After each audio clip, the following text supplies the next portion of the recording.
Hello, my name is Madeline Luckell, and I'm the design editor here at AD. I want to start by welcoming you all to this session of our AD Pro Global Design Summit, New Trends, New Perspectives, Redefining Luxury One Detail at a Time, and by thanking our sponsor, Monogram Luxury Appliances.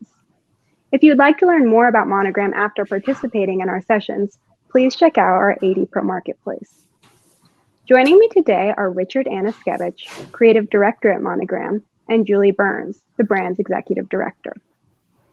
Richard is a widely recognized kitchen and bath authority who, in addition to his role as the Creative Director of Monogram Appliances, is the lead designer of the Design Galleria Kitchen and Bath Studio in Nashville, Tennessee. Among his numerous honors, he was highlighted as a 2019 Kitchen and Bath Business Person of the Year and a 2018 Coverings Emerging Leader. He is a respected keynote speaker who has been highlighted in numerous high-profile publications, including Architectural Digest. Julie joined the Monogram team in 2020 with 20 years of luxury marketing experience. In her current role, Julie leads the Monogram Design Center, Monogram Experience Center, and the Designer Engagement Leaders. She is also responsible for developing, implementing, and executing brand strategies and initiatives. A veteran of companies such as L'Oreal USA, Julie is deeply experienced in growing sales retail, wholesale, and online channels. What are some kitchen trends that you have noticed are on the ascent lately?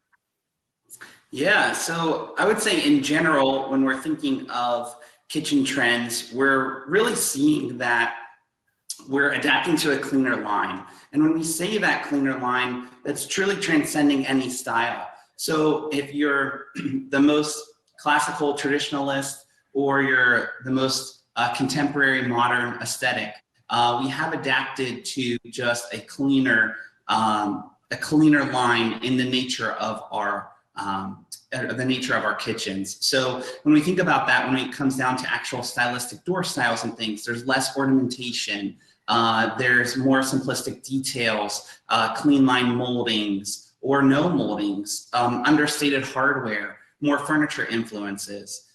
These are all things that we're seeing transpire in the sense of a visual trend.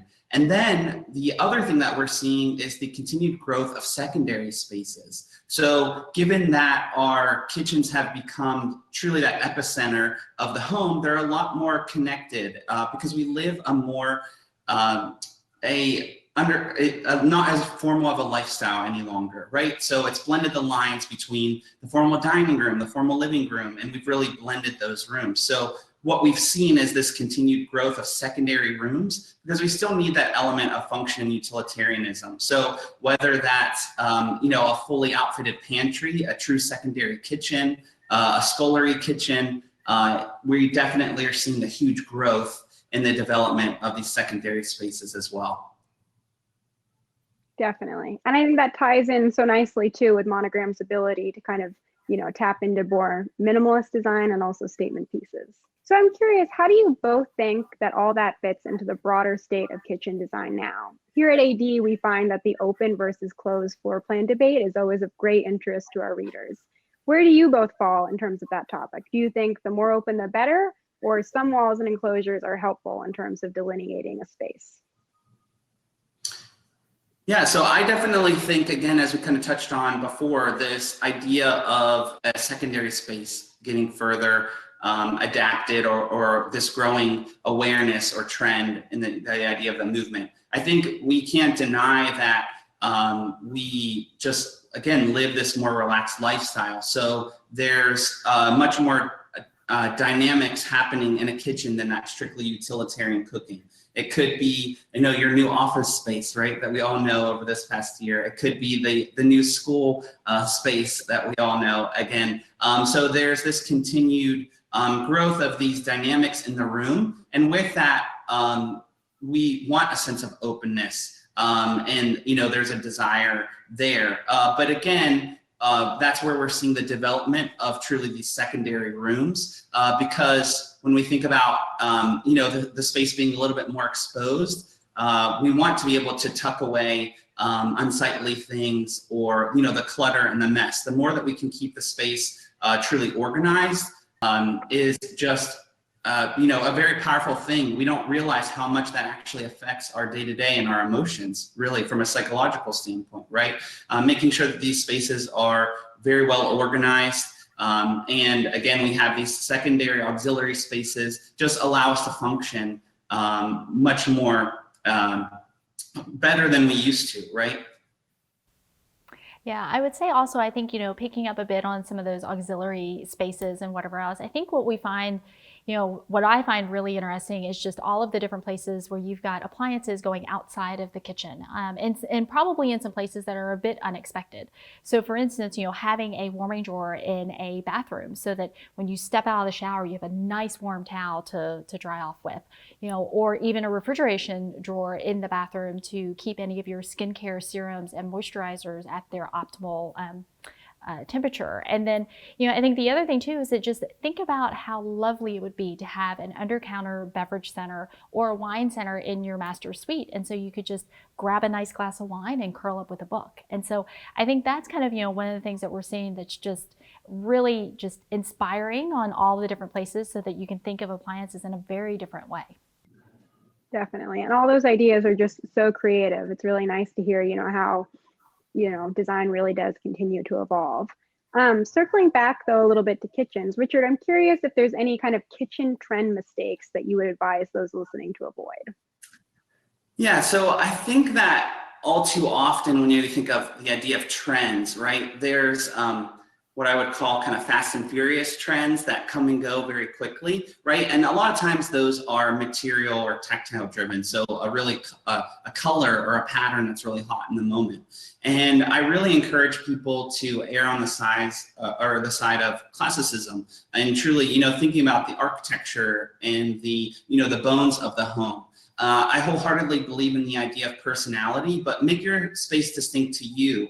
Don't necessarily just go with whatever's hot in the moment, because that's all too often can date your space. And we want to be thinking about, truly, how often do we turn on that faucet? How often do we open that refrigerator? These are spaces that we interact with on a daily basis, and they're long-term investments, right? And so we want to make sure that we're not being overly trendy in the space, because then it will quickly date itself. Absolutely. And Richard, what do you think designers working on one-off kitchen remodels, as well as those tackling kitchen spaces that are part of a broader renovation project, should keep in mind?